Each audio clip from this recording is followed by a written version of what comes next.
everyone. Welcome to Wild About Nature. I'm Linda, and I am going to show you two really neat activities that can help you explore shadows. It's a nice sunny day. It's quite hot, and let's get started. Let's take a closer look. Hi again, everyone. So this just gives you a closer look at what I did to explore some shadows of leaves that I found around my backyard. I just took a piece of, this is like a little piece of clothesline, but you could use string, yarn, jute, anything you might have around. And then of course I just used regular old clothespins, but anything that's going to help you hang your leaf or flower or whatever you might find that you wanted to explore the shadow. And right here I have a white piece of paper that I just found around the house. It was just a piece of poster board I had available, and so I'm gonna have to move everything soon because I see that my umbrella is casting a shadow as well. But this gives you a good idea of what you can do. You just need the sun, you need an item, and you need a place for the shadow to form.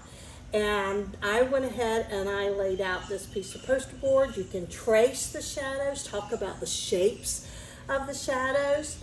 And even if you have something like a poster board, you can decorate it as well. You could keep it here and watch how the shadow changes over the course of the day, and check your day, you know, what time it is, what time of day it is, and then make a note of that, and then watch how the shadow might change throughout the day. And what happens when a cloud gets in front of the sun? What happens to your shadow then? So this is just a great way to, and you can use poster board, you could use cardboard, you could use just any kind of paper or plywood, anything you might have lying around.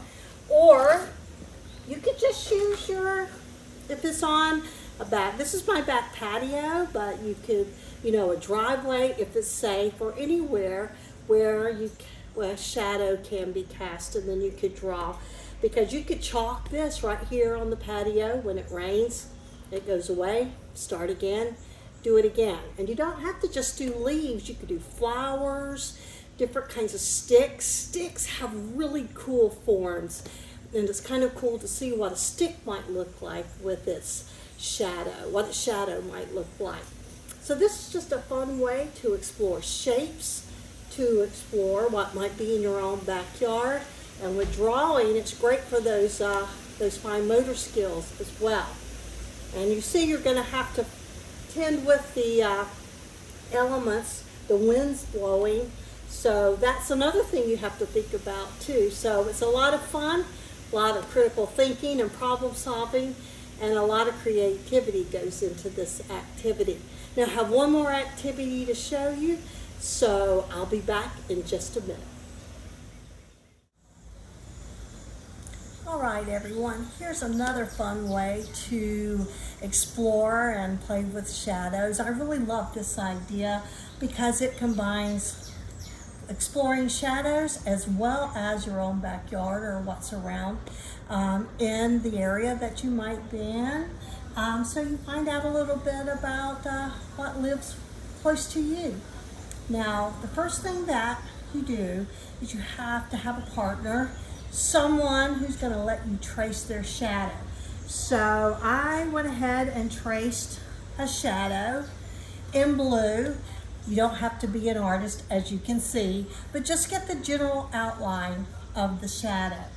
Now, once you've got the shadow, the fun really begins. You start collecting what you might find in your backyard or at the park, at the school grounds, wherever you might be. You find some really cool stuff that you want to use to decorate your shadow figure. And it doesn't have to be a person. You could use anything to create the shadow. And what I found some rocks, and I used that. You could outline the whole shadow in rocks, or just use a few rocks, or you could just fill in the shadow with some rocks.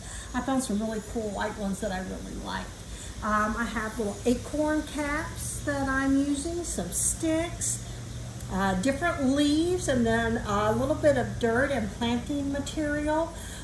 If you had flowers around and you saw some where there were a whole bunch and you could just take a few, you could pick you a couple of really pretty flowers to, say, if you wanted to have a bow in the hair, or wanted to make a bracelet or a shirt, or whatever you might want to do, a bow tie for your particular shadow character, whatever you can think of. So this is a great way to, once again, to kind of play with shadows. You could do a couple throughout the day to see how the shadow changes. Does it get longer? Does it get shorter?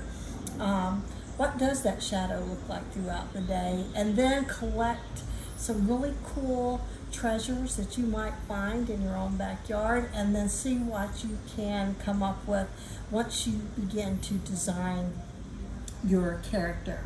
And I really love this. I think this is great because this is using, except for the chalk, is using natural materials, and then they can go back out into the back into nature.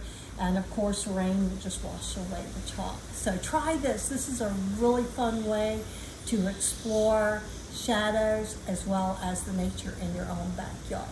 I hope you have a great day, and I'm going to really enjoy the sunshine myself and maybe play with shadows a little bit more. Bye.